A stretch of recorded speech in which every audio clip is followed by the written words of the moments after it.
Já parou para pensar como o crescimento muda a cara das cidades, dos bairros, das ruas e até dos rios?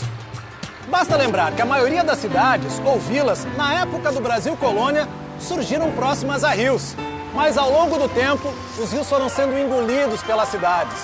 Na capital, por exemplo, quase todos os rios estão canalizados. Poucos, como o Pinheiros e o Tietê, ainda estão ao alcance das nossas vistas. Mas seguem seus cursos, cercados de asfalto, prédios, indústrias e milhares de carros que circulam pelas suas marginais.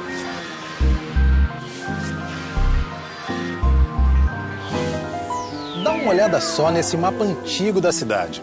Essas linhas azuis são os rios e afluentes. Agora, olha essa imagem de satélite da São Paulo atual. Onde foram parar os rios? É isso que a gente vai descobrir. Próxima parada é o Viaduto do Chá.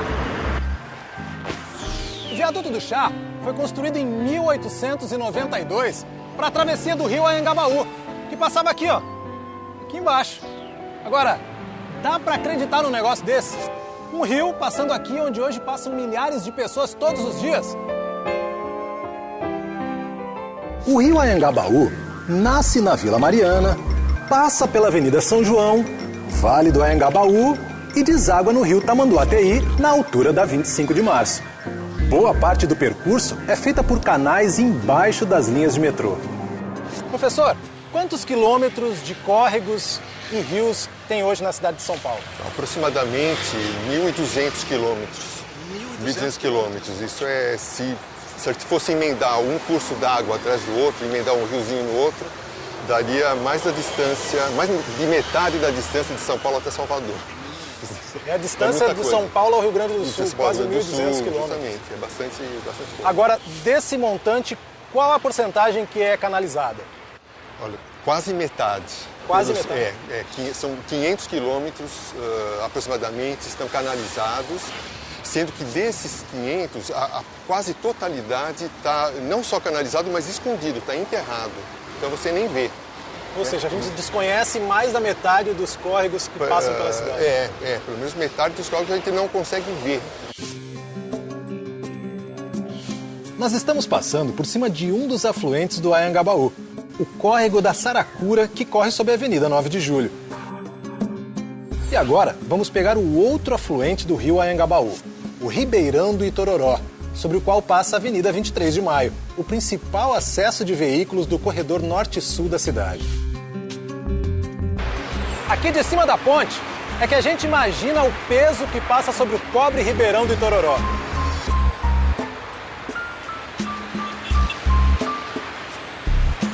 Vamos ver se as pessoas sabem que tem um ribeirão lá embaixo do asfalto? Você sabia que aqui embaixo passa um ribeirão? Não sabia. Que rio que é esse, Tororó? Nunca ouvi falar. Era um riozinho pequeno, quase um córrego, né? Sério? Lá tinha até gente que criava cabra. E parte da minha família tomava leite de cabra toda manhã lá.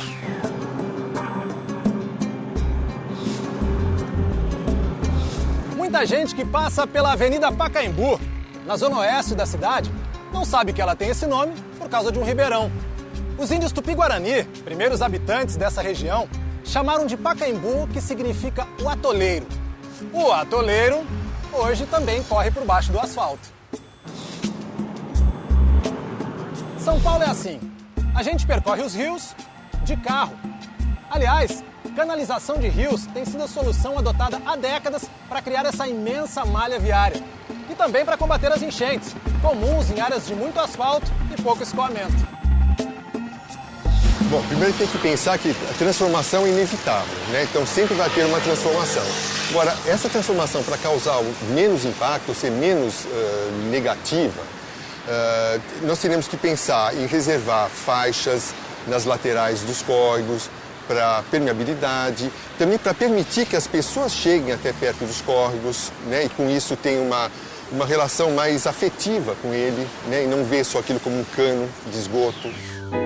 Vendo essas fotos antigas de lavadeiras no Rio Tietê, nadadores e remadores no Rio Pinheiros, a gente percebe como a relação das cidades com os rios mudou. No início da colonização, as vilas se formavam ao redor dos rios e córregos. As pessoas precisavam de uma fonte próxima para atender as famílias, os animais e a agricultura. O Tamanduateí, por exemplo, tinha 43 afluentes. E nos entornos desses afluentes surgiram vários bairros, como o Ipiranga e a Moca. Na medida que as cidades crescem, os recursos naturais ficam mais distantes dos moradores. E os rios são mais lembrados pelos transtornos do que pelos benefícios. Há muito problema, é ratazana, lixo.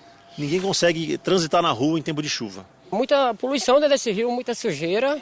Sempre que chove em tempo de verão, alaga 60 centímetros, 50 a 60 centímetros, já alagou essa rua aqui. O processo de expansão urbana, o processo de produção da cidade, não deixa muitas alternativas para uma população de baixa renda, locais que eles possam situar. Então vão situar nos locais menos privilegiados e que as margens do rio estão entre elas exatamente por esses problemas. E essa população ocupa e isso gera problemas sociais, problemas sanitários para essa população, gera um empobrecimento da experiência urbana na medida em que as pessoas deixam de enxergar os rios como parte da cidade. Aí isso traz também um dispêndio muito maior de recursos tentando sanear ou minimizar esse problema.